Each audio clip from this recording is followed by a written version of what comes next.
Orthodox സഭയുടെ നിലപാട് കൂടി പുറത്തു വരികയാണ്. യെസ്, തെരഞ്ഞെടുപ്പിൽ സമദൂരം എന്നതാണ് ഓർത്തഡോക്സ് സഭ എടുക്കുന്ന നിലപാട്. സമ്മർദ്ദ ശക്തിയായി മാറാൻ ആഗ്രഹിക്കുന്നില്ല. സഭ നേരിട്ടിട്ടുള്ള കാര്യങ്ങൾ ഓർമ്മ വെച്ചാവും വിശ്വാസികൾ ഇത്തവണ വോട്ട് ചെയ്യുക. മണിപ്പൂർ ഉൾപ്പെടെയുള്ള വിഷയങ്ങൾ വിശ്വാസികളുടെ മനസ്സിലുണ്ടാകും. മതേതരത്വം കാത്തു സൂക്ഷിക്കുന്ന ജനാധിപത്യം കാത്തു സൂക്ഷിക്കുന്ന ആളുകൾ ജയിച്ചു വരണമെന്നുമാണ് സഭയുടെ സെക്രട്ടറി ബിജു ഉമ്മന്റെ പ്രതികരണം. തെരഞ്ഞെടുപ്പിൽ അതൊരു സമ്മർദ്ദ തന്ത്രമാക്കി രാഷ്ട്രീയ നേട്ടങ്ങൾ കൊയ്യാനൊന്നും സഭയെ ആഗ്രഹിക്കുന്നു. അതുകൊണ്ട് തന്നെയാണ് ഒരു സമ്മർദ്ദ ശക്തിയാകാൻ ആഗ്രഹിക്കുന്നില്ല. അതൊക്കെ ഇച്ചിലൂടെ മറ്റു തരത്തിലുള്ള നിയമപരമായി തന്നെ അതിനെ നേരിടുക. എന്ത് വിഷയങ്ങളുണ്ടായാലും ജനാധിപത്യ വ്യവസ്ഥ അട്ടിമറിക്കപ്പെട്ടുകൊണ്ടിരിക്കുന്നു എന്ന് പറയുന്നില്ല. ജനാധിപത്യ വ്യവസ്ഥ പരിപൂർണമായ എല്ലാ അർത്ഥത്തിലും ഇന്ത്യയുടെ ഭരണഘടന ഉറപ്പു നൽകുന്ന ജനാധിപത്യം, അവകാശങ്ങൾ, സ്വാതന്ത്ര്യങ്ങൾ അത് പാലിക്കപ്പെടണമെന്നും നിലനിർത്തണമെന്നും സഭ ആഗ്രഹിക്കുന്നുണ്ട്. അതുകൊണ്ട് തന്നെ അതിന് കരുത്തേകാൻ, ജനാധിപത്യത്തിന് കരുത്തേകാൻ, ഇന്ത്യയുടെ ഭരണഘടനയ്ക്ക് കരുത്തേകാൻ നിശ്ചയമായും സഭാമക്കൾ ഒറ്റക്കെട്ടായി ആ ഒരു കാര്യത്തിൽ തെരഞ്ഞെടുപ്പിൽ അവർക്കുണ്ടായ അനുഭവങ്ങളുടെ കൂടെ പശ്ചാത്തലത്തിൽ വിലയിരുത്തിക്കൊണ്ട് അവർ അവരുടെ സമ്മതിദാനാവകാശം വിനിയോഗിക്കും. അനുഭവങ്ങൾ തീർച്ചയായും സഭാമക്കളുടെ തെരഞ്ഞെടുപ്പിൽ വോട്ട് ചെയ്യുമ്പോൾ നിശ്ചയമായി അവർക്കുണ്ടായിരിക്കുന്ന അനുഭവങ്ങൾ നല്ലതും തീയതും ഒക്കെ വിവേചിച്ചറിയാനുള്ള പ്രാപ്തി അവർക്കുണ്ട്. അവർ തീർച്ചയായും അതനുസരിച്ച് വിവേകപൂർവ്വം വോട്ട് ചെയ്യും. ലാഭങ്ങൾ കൊയ്യുവാൻ സഭ ഒരിക്കലും ശ്രമിച്ചിട്ടില്ല, ഒരിക്കലും ശ്രമിക്കുകയുമില്ല. അതായിരിക്കും ഈ തെരഞ്ഞെടുപ്പിലെ സഭയുടെ നിലപാട്. യാതൊരു കാരണവശാലും ഒരു സമ്മർദ്ദ ശക്തിയായി എന്തെങ്കിലും ബാർഗൈൻ ചെയ്ത് നേടാൻ സഭ ആഗ്രഹിക്കുന്നില്ല. ഇന്ത്യയിൽ ജനാധിപത്യം ഏറ്റവും കൂടുതൽ വെല്ലുവിളി നേടുന്ന കാലഘട്ടത്തിൽ കൂടിയാണ് കടന്നു പോകുന്നത്. അതുകൊണ്ട് തന്നെ ജനാധിപത്യം സംരക്ഷിക്കപ്പെടേണ്ടത് രാജ്യത്തിന്റെ ഏറ്റവും ആവശ്യമാണ്. ഏറ്റവും വിവേകപൂർവമായി സഭയ്ക്ക് നേരിട്ടിട്ടുള്ളതായ പ്രയാസങ്ങളെയും വെല്ലുവിളികളെയും യുക്തിസഹജമായി വിലയിരുത്തി വോട്ട് ചെയ്യുവാൻ മലങ്കര ഓർത്തഡോക്സ് സഭാമക്കളായ എല്ലാവർക്കും അതിനുള്ള പ്രാപ്തിയുണ്ട്. അതനുസരിച്ച് അവർ തെരഞ്ഞെടുപ്പിൽ പ്രതികരിക്കും. നാടിന് നന്മയുള്ളവർ ആരായാലും, അവർ ഏത് മുന്നണിയിൽപ്പെട്ടവരായാലും നാടിന് നന്മയുള്ളവർ വിജയിച്ചു വരണം. അത് വിവേചിച്ചറിയാനുള്ള പ്രാപ്തി സഭാമക്കൾക്കുണ്ട്. മതേതരത്വം കാത്തു സൂക്ഷിക്കുന്ന ജനാധിപത്യ മൂല്യങ്ങൾക്ക് പ്രാധാന്യം കൊടുക്കുന്ന ആളുകൾ വിജയിച്ചു വരണമെന്നുള്ളതാണ് സഭ ആഗ്രഹിക്കുന്നത്. അങ്ങനെയുള്ളവർ വിജയിച്ചു വരട്ടെ. അവർ ഏത് മുന്നണിയിലുള്ളവരായാലും. ജനാധിപത്യം അട്ടിമറിക്കപ്പെടുന്നു എന്ന് പറഞ്ഞില്ല. ജനാധിപത്യത്തിന് ഭീഷണികൾ ഉണ്ടാകുന്നിടത്ത് പല സംസ്ഥാനത്തും ന്യൂനപക്ഷങ്ങൾക്കെതിരെ ആക്രമണങ്ങൾ ഉണ്ടാകുന്നുണ്ട്. അത് എല്ലാവരും ഭരിക്കുന്നിടത്തുണ്ട്. മണിപ്പൂരിലുണ്ട്, കർണാടകത്തിൽ പ്രശ്നമുണ്ടായിട്ടുണ്ട്. ഏറ്റവും അവസാനം കോൺഗ്രസ് ഭരിക്കുന്ന ഒരിടത്തും പ്രയാസം ഉണ്ടായിട്ടുണ്ട്. പക്ഷെ അവിടെയല്ല, ഇന്ത്യൻ ഭരണഘടനയ്ക്ക് വെല്ലുവിളി ഉണ്ടാകുന്ന നിലപാടുകൾ എവിടെ നിന്നുണ്ടായാലും മതേതരത്വം സംരക്ഷിക്കുവാൻ ബാധ്യതയുള്ള സർക്കാർ തീർച്ചയായും അത് സംരക്ഷിക്കുവാൻ എല്ലാ അധികാരികളും ഒറ്റക്കെട്ടായി നിൽക്കണമെന്നുള്ളതാണ് ഞങ്ങളുടെ ആവശ്യം. അതുകൊണ്ട് തന്നെ അതെല്ലാം വിലയിരുത്തി സമ്മതിദാനാവകാശം വിനിയോഗിക്കും. റൈറ്റ്, അതായത് ജനാധിപത്യത്തെയും മതേതരത്വത്തെയും ഒക്കെ ഉയർത്തിപ്പിടിക്കുന്നവർ ആയിരിക്കണം. അങ്ങനെയുള്ളവർ ഏത് രാഷ്ട്രീയ പാർട്ടിയിലാണോ ഉള്ളത് അവരെയാണ് വിജയിപ്പിക്കേണ്ടത്. ജനാധിപത്യവും മതേതരത്വവും ഇന്ത്യൻ ഭരണഘടനയും ഒക്കെ വെല്ലുവിളി നേരിടുന്ന ഒരു കാലഘട്ടത്തിലാണ് ഈ തെരഞ്ഞെടുപ്പ് നടക്കാൻ പോകുന്നത് എന്നുകൂടിയാണ് സഭ പറയുന്നത്. ഈ സമുദായ നേതൃത്വങ്ങളെല്ലാം സമദൂര നിലപാട് സ്വീകരിക്കുമ്പോൾ അതിനകത്തൊരു ശരിദൂരം കണ്ടെത്താൻ വിശ്വാസികൾക്ക് അല്ലെങ്കിൽ സമുദായ അംഗങ്ങൾക്ക് കഴിയണം എന്നതാണ്. എന്തായാലും കൃത്യമായ രാഷ്ട്രീയ നിർദ്ദേശം നൽകാൻ നേതൃത്വം തയ്യാറാവുന്നില്ല. പക്ഷേ അതിനകത്തൊരു രാഷ്ട്രീയം ഉണ്ടാവും, അത് ചർച്ച ചെയ്യപ്പെടും എന്നതാണ് സാഹചര്യം. ഇനി വന്യജീവി പ്രശ്നം പരിഹരിക്കുന്നതിന് കേന്ദ്ര സംസ്ഥാന സർക്കാരുകളുടെ ഭാഗത്ത് നിന്ന് കാര്യക്ഷമമായ നടപടികൾ ഉണ്ടായില്ല എന്ന് Thalassery archbishop Mar Joseph Pamplany വിമർശിക്കുകയാണ്.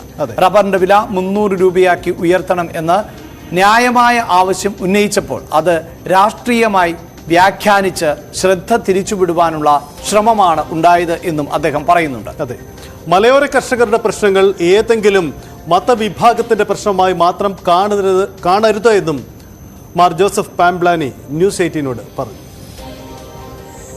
അഭിബന്ധനായ Thalassery arch bishop ആണ് നമുക്കൊപ്പം ചേരുന്നത്.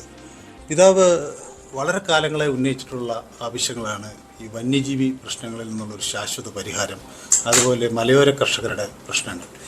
ഇതൊക്കെ ഈ കാലങ്ങളായി ഇങ്ങനെ ആവശ്യപ്പെടുമ്പോഴും അത് വേണ്ടത്ര രീതിയിൽ ഗൗരവത്തോടെ സർക്കാരുകൾ എടുത്തിട്ടുണ്ടോ? അതിലൊരു പരിഹാരം അടുത്ത കാലത്തുണ്ടാകും എന്നൊക്കെ ഒരു പ്രതീക്ഷയ്ക്ക് വകയുണ്ടോ? ഞങ്ങളുടെ ആവശ്യങ്ങൾ ഞങ്ങൾ പല വേദികളിൽ, പ്രത്യേകിച്ച് കേന്ദ്ര സർക്കാരിൻ്റെയും കേരള സർക്കാരിൻ്റെയും മുൻപിൽ മാറി മാറി ഉന്നയിച്ചിട്ടുള്ളതാണ് മലയോര കർഷകരുടെ വിഷയം. അത് ഏതെങ്കിലും കക്ഷി രാഷ്ട്രീയത്തിൻ്റെയോ അല്ലെങ്കിൽ ജാതി മത ചിന്തയുടെയോ പരിണിത ഫലമായിട്ട് ഉന്നയിക്കുന്നതല്ല. മറിച്ച് ഒരു പ്രദേശത്തെ സാധാരണ മനുഷ്യർ, അത് ജാതിക്കും മതത്തിനും രാഷ്ട്രീയത്തിനും അതീതമായി ഒരു ജനതയുടെ നിലനിൽപ്പിൻ്റെ പ്രശ്നമാണ് ഞങ്ങൾ ഉന്നയിക്കുന്ന വിഷയങ്ങൾ. പ്രത്യേകിച്ച് വന്യമൃഗശല്യം എന്ന് പറയുന്നത് ഇവിടെ കൃഷി ഒരു ഉപജീവന മാർഗമായി സ്വീകരിക്കുന്നവരാണ് മലയോരത്തെ 80% വരുന്ന മനുഷ്യർ. അവരുടെ ഉപജീവനം അസാധ്യമാക്കുന്നത് ഈ വന്യമൃഗങ്ങളുടെ ഉപദ്രവമാണ്. അതിന് പരിഹാരം വേണം എന്ന് ഞങ്ങൾ ആവശ്യപ്പെടുന്ന അടിസ്ഥാനപരമായ വിഷയമാണ്. കാരണം കൃഷി ചെയ്യാൻ പറമ്പിൽ ഇറങ്ങാൻ മേലാത്ത അവസ്ഥ നിലനിൽക്കുന്നു. ഇതിന് പരിഹാരം കണ്ടെത്തുന്നതിന് സർക്കാരുകൾക്ക് നിയമ തടസ്സങ്ങളാണുള്ളത് എന്ന് പറഞ്ഞ് അവർ പരസ്പരം പഴിചാരി രക്ഷപ്പെടുന്നതല്ലാതെ 1972 വന്യജീവി സംരക്ഷണ നിയമം ഭേദഗതി ചെയ്യണമെന്നാണ് കേരള സർക്കാർ പറയുന്നത്. കേന്ദ്ര സർക്കാരിനോട് പറയുമ്പോൾ അവർ പറയുന്നത് ഉപദ്രവകാരികളായ മൃഗങ്ങളെ, വന്യജീവികളെ നിയന്ത്രിക്കാനും ഇല്ലായ്മ ചെയ്യാനും കൊന്നൊടുക്കാനുമുള്ള പ്രൊവിഷൻ 72 വന്യജീവി നിയമത്തിൽ തന്നെ ഉണ്ട്. അതുകൊണ്ട് അതെന്തുകൊണ്ട് സംസ്ഥാന സർക്കാർ ഉപയോഗിക്കുന്നില്ല എന്ന മറുചോദ്യമാണ് അവർ ചോദിക്കുന്നത്. ഏതാണെങ്കിലും ഈ രണ്ട് സർക്കാരുകളും മലയോര കർഷകരുടെ ആവശ്യങ്ങളോട് ക്രിയാത്മകമായി പ്രതികരിക്കുന്നില്ല എന്ന ഒരു വികാരവും ഞങ്ങൾക്കുണ്ട്. മറ്റൊരു പ്രധാന വിഷയം പിതാവ് ഉയർത്തിയത് ഈ റബ്ബറിൻ്റെ ഒരു വിലയാണ്. അതന്ന് വലിയ രാഷ്ട്രീയ ചർച്ചയൊക്കെ ആവുകയും ചെയ്തിരുന്നു. പക്ഷേ അതൊരു പൊതു യാഥാർത്ഥ്യമാണ്, മനുഷ്യരുടെ ഉപജീവനവുമായി ബന്ധപ്പെട്ട വിഷയമാണ്. ആ വിഷയത്തിൽ എന്താണ് ഇനി തുടർന്ന് ഒരു നീക്കമുണ്ടാകും എന്ന് കരുതേണ്ടത്? റബ്ബറിൻ്റെ കാര്യം അന്ന് ചർച്ചയായപ്പോൾ തന്നെ ഞാൻ പറഞ്ഞിരുന്നു ഞങ്ങളുടേത് രാഷ്ട്രീയ നിലപാടല്ല എന്ന്. ഇന്ന് ഞാൻ ആ നിലപാടിൽ ഉറച്ചു നിൽക്കുന്നു. റബ്ബർ കർഷകന് അവൻ്റെ അധ്വാനത്തിന് 300 രൂപ എങ്കിലും കിലോയ്ക്ക് റബ്ബറിന് വില കിട്ടണം എന്നുള്ളത് കർഷകൻ്റെ അതിജീവനത്തിന് വേണ്ടിയുള്ള ന്യായമായ ആവശ്യം മാത്രമാണ്.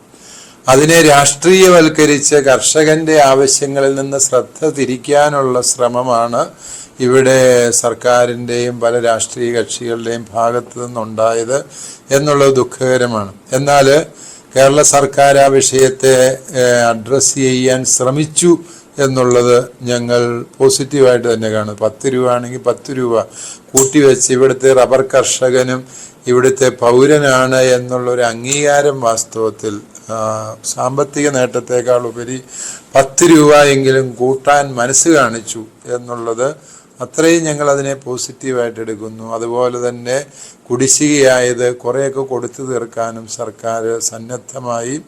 അത് ആ പ്രസ്താവനകളിലൂടെയും അതിലൂടെ ഉയർന്നു വന്ന പൊതുബോധത്തിൻ്റെയും പരിണിത ഫലമായി സംഭവിച്ചതാണ് എന്ന് ഞങ്ങൾ വിചാരിക്കുന്നു.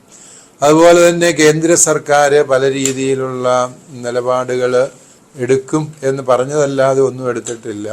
പ്രത്യേകിച്ച് ദേശീയ തൊഴിലുറപ്പ് പദ്ധതിയിൽ റബ്ബർ ടാപ്പിംഗ് ഉൾപ്പെടുത്തുക, അതുപോലെ റബ്ബറിൻ്റെ സിന്തറ്റിക് റബ്ബറിൻ്റെ ഇറക്കുമതി നിയന്ത്രിക്കുക, ആസിയാൻ കരാറ് പുതുക്കുന്ന സമയമാണിപ്പോൾ. ആ പുതുക്കുന്ന സമയത്ത് റബ്ബർ കർഷകരുടെ ന്യായമായ അവകാശങ്ങൾ സംരക്ഷിക്കാനുള്ള വകുപ്പുകൾ കൂട്ടിച്ചേർക്കുക തുടങ്ങിയ നിരവധിയായ കാര്യങ്ങൾ അവർക്ക് ചെയ്യാവുന്നതാണ്. ചെയ്യുമെന്നവർ പല വേദികളിലും വാക്ക് തന്നതാണ്. എങ്കിലും ഇതുവരെയും ഒന്നും ചെയ്തിട്ടില്ല. ചെയ്യാത്തിടത്തോളം കാലം കർഷകരുടെ ആവശ്യങ്ങൾ വനരോധനങ്ങളായി നിലനിൽക്കുകയാണ് എന്ന് പറയാതെ നിവൃത്തിയില്ല. ഈ വനരോധനങ്ങളായി ഇത് നിലനിൽക്കുന്നതിൻ്റെ ഒരു കാരണം ഒരു സമ്മർദ്ദ വിഭാഗമായി മാറാൻ കഴിയാത്തത് കൊണ്ടാണ്, അല്ലെങ്കിൽ ഒരു കൺസോളിഡേറ്റഡ് വോട്ട് ബാങ്കായി മാറാൻ കഴിയാത്തത് കൊണ്ടാണോ? എന്തുകൊണ്ടാണ് അങ്ങനെ ഒരു സമ്മർദ്ദം ചെലുത്താൻ ക്രൈസ്തവ സമൂഹത്തിന് കഴിയാതെ പോകുന്നത്? ഇത് ഞാൻ പറഞ്ഞല്ലോ, ഇതൊരു ക്രൈസ്തവ സമൂഹത്തിൻ്റെ വിഷയം എന്ന രീതിയിൽ ഇതിനെ ആരും എടുക്കരുത്. അങ്ങനെ എടുത്തു കഴിയുമ്പോഴാണ് ഇതിന് പ്രതിസന്ധി സൃഷ്ടിക്കപ്പെടുന്നത്. പ്രത്യേകിച്ച് നിങ്ങൾ മാധ്യമങ്ങളടക്കം ഇതൊരു ക്രിസ്ത്യാനി വിഷയം, റബ്ബർ എങ്ങനെയാണ് ക്രിസ്ത്യാനിയാണ്, അതല്ലെങ്കിൽ മലയോര കർഷകരുടെ വിഷയം എങ്ങനെയാണ് ക്രിസ്ത്യാനികളുടെ വിഷയമാണ്. ഓക്കെ, അത് ക്രൈസ്തവരുടെയും വിഷയമാണ് എന്ന് പറയുന്നത് സത്യമാണ്. പക്ഷെ ഇതിനെ അങ്ങനെ ഒരു മതത്തിൻ്റെയും ജാതിയുടെയും ബ്രാൻഡിൽ ഇത്തരം വിഷയങ്ങളെ കാണുമ്പോഴാണ് ഇതിന് പരിഹാരം കണ്ടെത്താൻ ബുദ്ധിമുട്ടായിത്തീരുന്നത്. മറിച്ച് ഇത് ഒരു ജനതയുടെ അതിജീവനത്തിൻ്റെ വിഷയമാണ് എന്നുള്ള പൊതുബോധത്തിൽ നിന്ന് തന്നെ ഇതിനെ ഉത്തരം കണ്ടെത്തണമെന്നാണ് ഞങ്ങൾ ചിന്തിക്കുക. അതായത് ഇതിനെ ഒരു മതപരമായ വിഷയമായിട്ട് ഉയർത്തിക്കൊണ്ടുവന്ന് ആ ഒരു മതത്തിൻ്റെ കളറിൽ നിന്നുകൊണ്ട് ഈ അവകാശങ്ങൾ നേടിയെടുക്കേണ്ടതാണ് എന്നൊരു ചിന്ത വാസ്തവത്തിൽ ഞങ്ങളതിനെ പ്രോത്സാഹിപ്പിക്കുന്ന ആളുകളാണ്. പക്ഷെ പൊതുവെ ന്യൂനപക്ഷങ്ങൾക്കൊരു വലിയ പരിഗണന ലഭിക്കണമെന്ന് നമ്മുടെ ഭരണഘടന പറയുന്നു, അങ്ങനെ നമ്മൾ ആഗ്രഹിക്കുകയും ചെയ്യുന്നു. അങ്ങനെ പൊതുവെ ന്യൂനപക്ഷങ്ങൾ കിട്ടുന്ന ഒരു പരിഗണനയിൽ ക്രൈസ്തവ സമൂഹം ഉൾപ്പെടാതെ പോകുന്നുണ്ടോ? ഒരു വിവേചനം അവരേതെങ്കിലും തരത്തിൽ നേരിടുന്നുണ്ടോ? അത്തരം വിവേചനങ്ങളെക്കുറിച്ച്, നിലനിന്നിരുന്ന വിവേചനങ്ങളെക്കുറിച്ച് നിയമപരമായി നീങ്ങുകയും കേരള ഹൈക്കോടതി തന്നെ അതേക്കുറിച്ച് നിരീക്ഷണങ്ങളും തിരുത്തലുകളും നൽകുകയും ചെയ്തിട്ടുണ്ട്. അത് നടപ്പിലാക്കുന്ന കാര്യത്തിൽ സർക്കാരുകൾ ശ്രദ്ധ ചെലുത്തിയാൽ മതി. അർഹതപ്പെടാത്തതൊന്നും ക്രൈസ്തവർ ചോദിക്കാറില്ല. ജനസംഖ്യാനുപാതികമായ സംവരണങ്ങളെക്കുറിച്ചും ആനുകൂല്യങ്ങളെക്കുറിച്ചുമാണ് അവിടെ ഹൈക്കോടതി നിരീക്ഷിച്ചത്. ഹൈക്കോടതിയുടെ ആ നിരീക്ഷണത്തോട് ക്രൈസ്തവ സമുദായം പൂർണ്ണമായി യോജിക്കുകയും ചെയ്യും.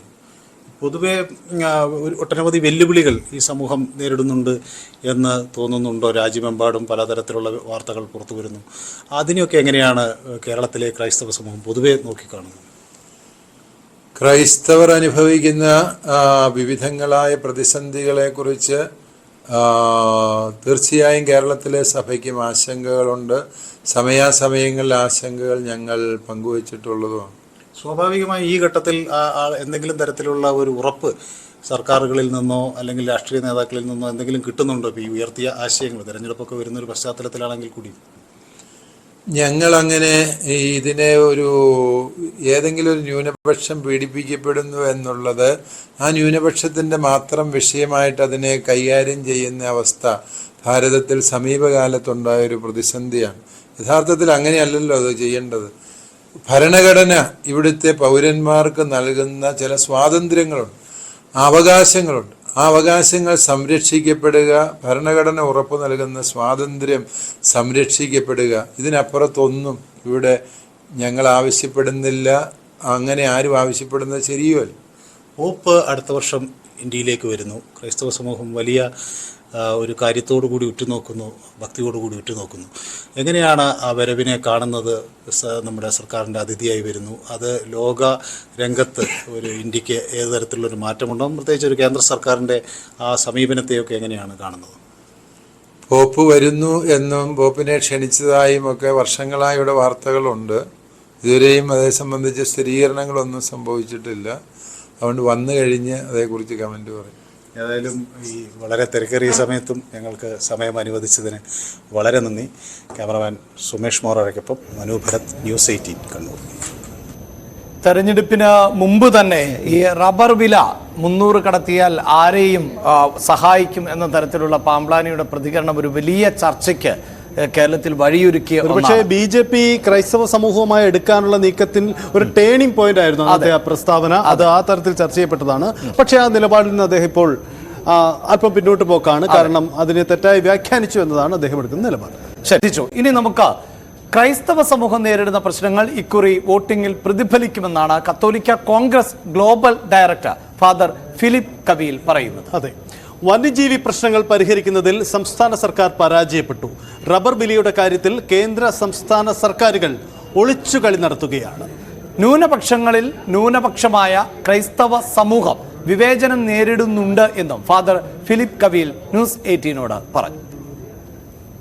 തിരഞ്ഞെടുപ്പ് അടുത്ത സാഹചര്യത്തിൽ കത്തോലിക്ക കോൺഗ്രസിൻ്റെ ഗ്ലോബൽ ഡയറക്ടർ ഫാദർ ഫിലിപ്പ് കവീലാണ് നമുക്കൊപ്പം ഇപ്പോൾ ചേരുന്നത്.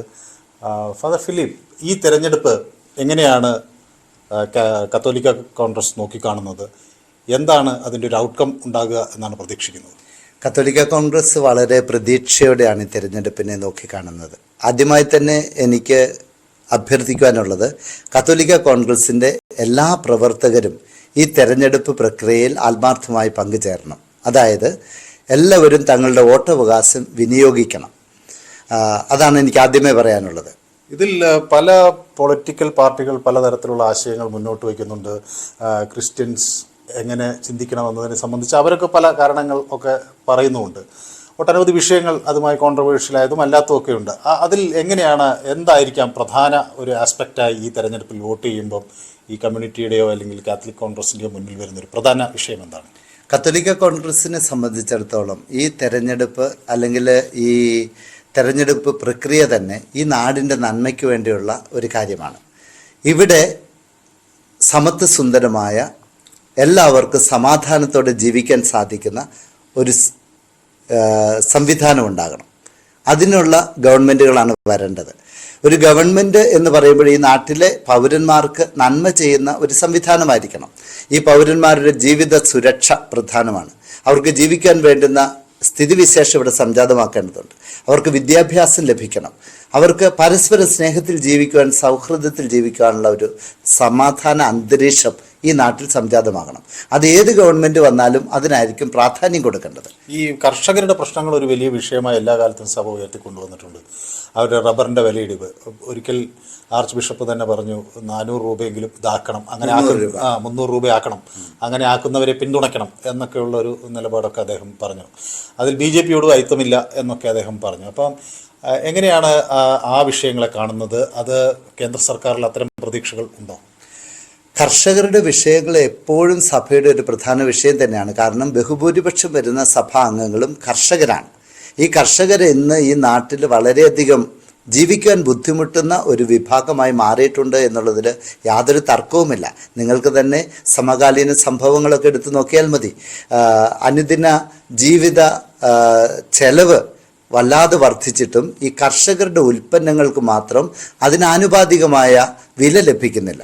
അതുകൊണ്ടാണ് കത്തോലിക്ക കോൺഗ്രസും സഭാ നേതൃത്വവും കർഷകർക്ക് ജീവിക്കാൻ ഉതകുന്ന വില ലഭിക്കണമെന്ന്, അവരുടെ കാർഷിക വിളകൾക്ക് വില ലഭിക്കണമെന്ന് ആവശ്യപ്പെട്ടത്. അതുമാത്രമല്ല പ്രധാനപ്പെട്ട വിഷയങ്ങൾ, ഈ നാട്ടിൽ മറ്റു വിഷയങ്ങളുണ്ട്. കത്തോലിക്ക കോൺഗ്രസ് ഈ കഴിഞ്ഞ ഡിസംബർ മാസം 11-ാം തീയതി തൊട്ട് 22-ാം തീയതി വരെ കാസർഗോഡ് തൊട്ട് തിരുവനന്തപുരം വരെ അതിജീവന യാത്ര എന്ന പേരിൽ ഒരു യാത്ര നടത്തി. ആ യാത്രയിൽ എടുത്തു പറഞ്ഞ 3 കാര്യങ്ങളുണ്ട്. ഒന്ന്, ഈ നാട്ടിലെ വന്യജീവി ആക്രമണങ്ങൾക്ക് പരിഹാരം കണ്ടെത്തണം. 2, കാർഷിക വിളകൾക്ക് കർഷകർക്ക് ജീവിക്കാൻ ആവശ്യമായുള്ള വില നൽകണം. 3, ക്രൈസ്തവ സമുദായത്തെ സംബന്ധിച്ച അവരുടെ പ്രശ്നങ്ങൾ പരിഹരിക്കുവാൻ വേണ്ടി ഈ ഗവൺമെൻറ്, കേരള ഗവൺമെൻറ് സ്ഥാപിച്ച കോശി കമ്മീഷൻ്റെ നിർദ്ദേശങ്ങൾ എത്രയും പെട്ടെന്ന് സത്വര നടപടികൾ സ്വീകരിച്ച് നടപ്പിൽ വരുത്തണം. ഈ 3 കാര്യങ്ങളാണ് പറഞ്ഞത്. അതിൽ വന്യജീവി വിഷയം എന്ന് പറഞ്ഞാൽ ഒരു വലിയ വിഷയമായിരുന്നു ഇവിടെ.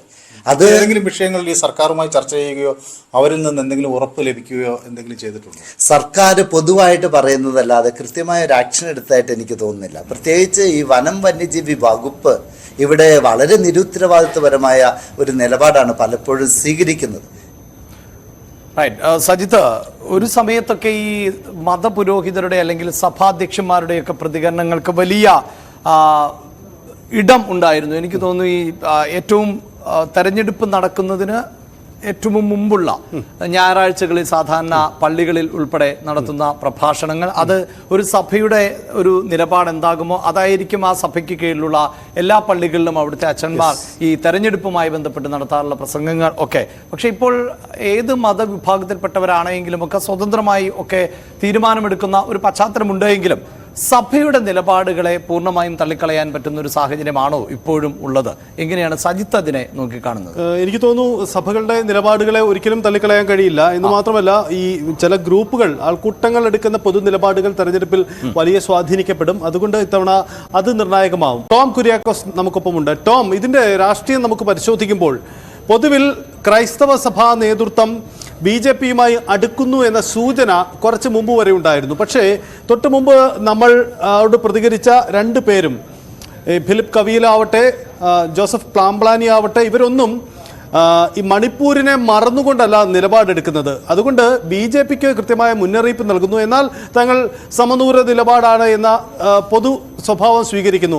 ഓർത്തഡോക്സ് സഭയും സമാനമായ നിലപാടാണ് എടുക്കുന്നത്.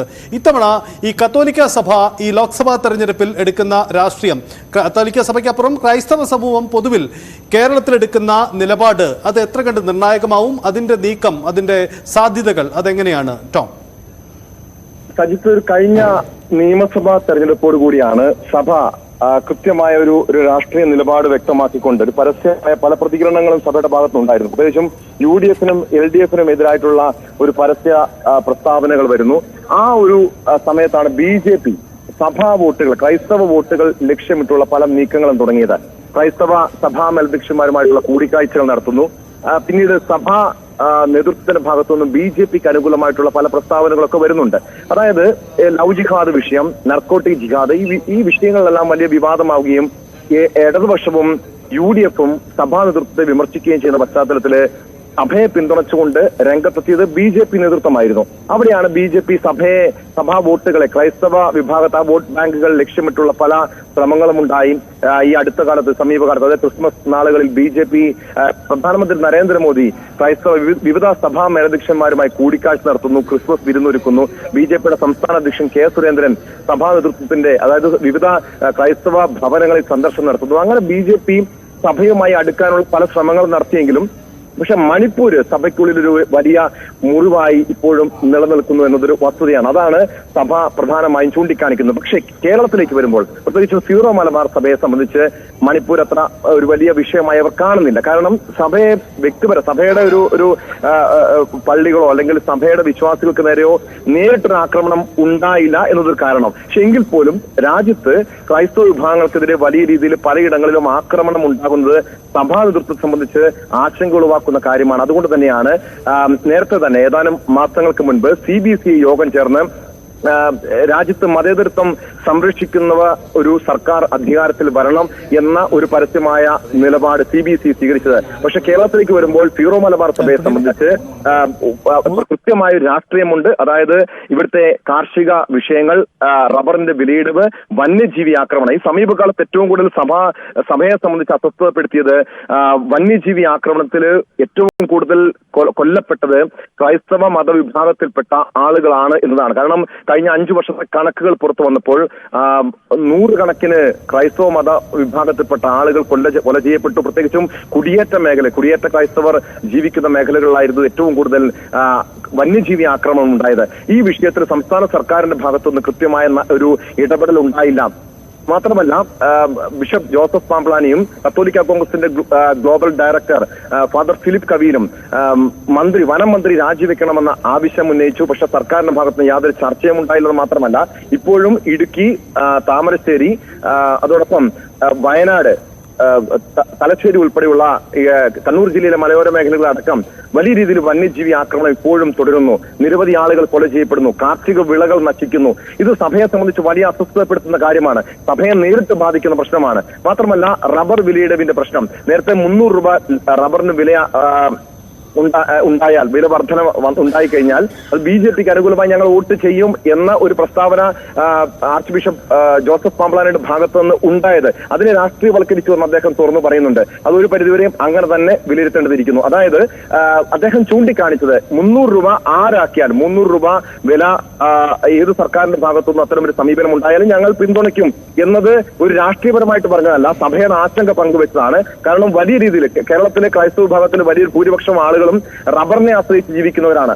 റബ്ബറിന്റെ വില വലിയ രീതിയിൽ തകർന്നു, അത് കർഷകരെ വലിയ രീതിയിൽ ബാധിച്ചു. അതുകൊണ്ട് തന്നെയാണ് സഭ അതൊരു പ്രധാനപ്പെട്ട പ്രശ്നമായി ഉയർത്തിക്കാണിച്ചത്. പക്ഷേ അതിനെ ഒരു പക്ഷത്തു നിന്നും, അതായത് ഇടതുപക്ഷത്തിന്റെയും UDF-ന്റെയും ചില നേതാക്കന്മാർ ബിഷപ്പ് പാംപ്ലാനിക്കെതിരെ വലിയ രീതിയിൽ വിമർശനം ഉന്നയിക്കുന്ന ഒരു പശ്ചാത്തലം കൂടി ഉണ്ടായി. മാത്രമല്ല, അതോടൊപ്പം കല്ലറങ്ങാട്ട് ബിഷപ്പ് ജോസഫ് കല്ലറങ്ങാട്ടിനെതിരെ പോലും വലിയ രൂക്ഷമായ വിമർശനങ്ങൾ ഉയർത്തിക്കൊണ്ട് ഇടതുപക്ഷത്തിന്റെയും UDF-ന്റെയും നേതാക്കന്മാർ മുന്നോട്ട് വന്നപ്പോൾ അവിടെയാണ് സഭാ നേതൃത്വം പിന്തുണയുമായി BJP എത്തിയത്. പക്ഷെ അവിടെ വലിയ രീതിയിൽ വ്യാഖ്യാനിക്കപ്പെട്ടു സഭ BJPയിലേക്ക് അടുക്കുകയാണെന്ന്. പക്ഷെ ഒരു രീതിയിലും അങ്ങനെ കണക്കാക്കേണ്ടതില്ല.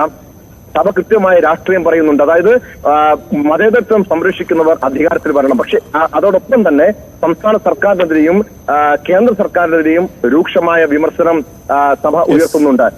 സഭയുടെ, പ്രത്യേകിച്ച് സീറോ മലബാർ സഭയുടെ സിനഡ് സെക്രട്ടറി കൂടിയാണ് മാർ ജോസഫ് പാംപ്ലാനി. അതുകൊണ്ട് സഭയുടെ ഒരു ഹൈറാർക്കി നോക്കിയാൽ രണ്ടാമനാണ്.